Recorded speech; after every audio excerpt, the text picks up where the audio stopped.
Hindi raw uurungan ng kampo ni former House Speaker Martin Romualdez ang plunder case ng Ombudsman kaugnay sa flood control scandal. Wala rin naman daw kasing ebidensya para siya'y idiin sa mga alegasyon. Narito ang agenda report ni Hannah T. Kampante ang kampo ni late Representative Martin Romualdez na sa ebidensya, hindi sa politika at spekulasyon nakabatay ang isasampang plunder ng Ombudsman sa dating House Speaker. Una nang sinabi ni Ombudsman Jesus Crispin Remulla na posibleng sa Mayo isampa ang kaso laban kina Romualdez at Senator Cheese Escudero. Batay daw ito sa mga testimonyang inilahad sa Senate Blue Ribbon hearings na nagpapakita umano ng conspiracy to commit plunder.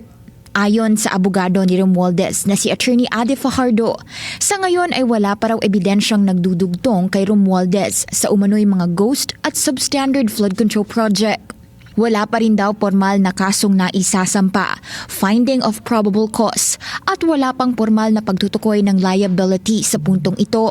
Sinabi rin ng kampo ni Romualdez na rerespetuhin nila ang proseso ng ombudsman at handa silang makipagtulungan dito. Wala pang formal na pahayag sa ngayon si Escudero. Unang lumitaw ang pangalan ng dalawa sa mga pahayag sa Blue Ribbon, kaugnay ng umano'y kickback scheme sa mga maanumalyang proyekto.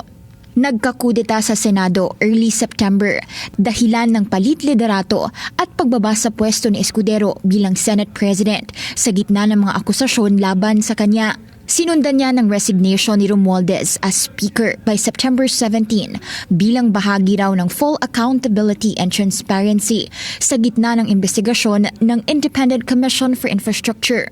Ang parehong mambabatas itinanggi ang pagkakasangkot sa flood control scandal. Reaksyon naman ng Malacanang, hindi raw gawain ng administrasyon ang madali ang pagsasampa ng kaso ng walang basihan o pagpaplanta ng ebidensya. Inaaral daw ito, binubusisi at hindi pang media lang, gaya umano ng mga nag-iingay lang pero hindi naman daw nakakatulong sa pagpapanagot sa sino mang may sala.